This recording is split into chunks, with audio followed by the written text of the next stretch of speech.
Students, आज हम आपके हिंदी पाठ्य पुस्तक व्याकरण भाग से जो पहला अध्याय है उसे पढ़ेंगे। बच्चों, पिछली क्लास में मैंने आपको भाषा का परिचय दिया था। आज हम इस पाठ को आगे पढ़ेंगे।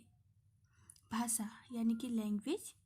भाषा शब्द संस्कृत की भाष धातु से बना है, जिसका अर्थ है बोलना, अर्थात भाषा वह है जिसे बोला जाए।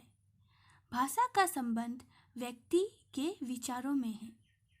विचार मूक रूप में उठते हैं, लेकिन जब हम विचारों को ध्वन्यात्मक रूप प्रदान करते हैं तो वह भाषा बन जाती है।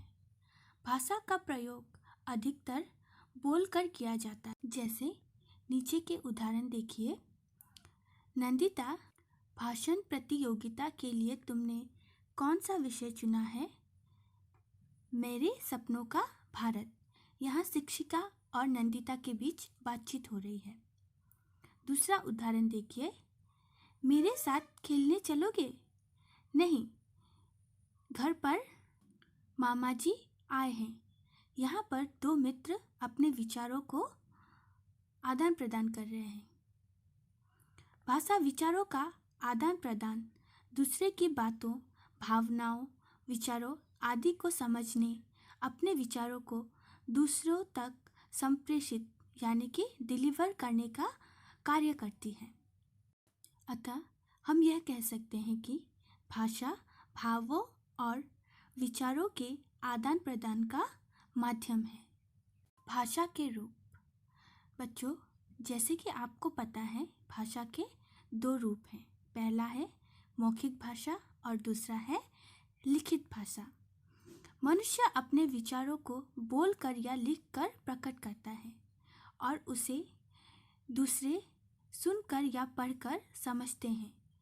इस आधार पर ही भाषा के मुख्य दो रूप हैं, मौखिक भाषा और लिखित भाषा। नीचे दिए गए उदाहरणों को देखिए।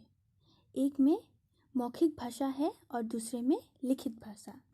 मौखिक भाषा, जब मनुष्य बोलकर अपने विचारों को दूसरों के समक्ष प्रकट करता है तो दूसरे सुनकर उसे समझते हैं। यह मौखिक भाषा है। यह भाषा का मूल रूप है। लिखित भाषा, जब मनुष्य लिखकर अपने विचारों को दूसरों के समक्ष प्रकट करता है तो दूसरे पढ़कर समझते हैं। यह लिखित भाषा है। लिखित भाषा को लिपि द्वारा प्रकट किया जाता है।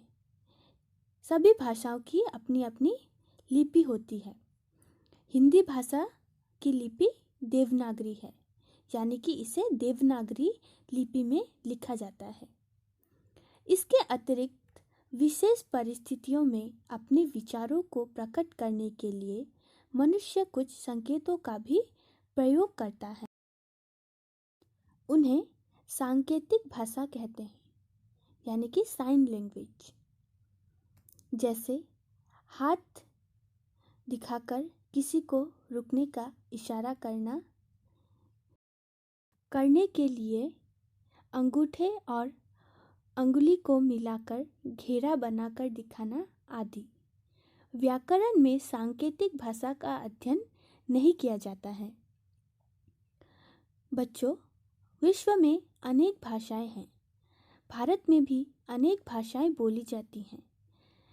इनमें से 22 भाषाएं भारतीय संविधान के द्वारा मान्यता प्राप्त कर चुकी हैं, जिनके नाम निम्नलिखित हैं: हिंदी, कश्मीरी, डोगरी, उर्दू, पंजाबी, असमिया, बांग्ला, ओडिया, मराठी, गुजराती, तमिल, तेलुगु, कन्नड़, मलयालम, संस्कृत, सिंधी, नेपाली, कोंकणी, मैथिली, संथाली, मणिपुरी और बोडो। तो बच्चों, आज इस पाठ का यहीं तक अध्ययन करेंगे। आप आज पढ़ाए गए पाठ का अभ्यास कीजिए। धन्यवाद।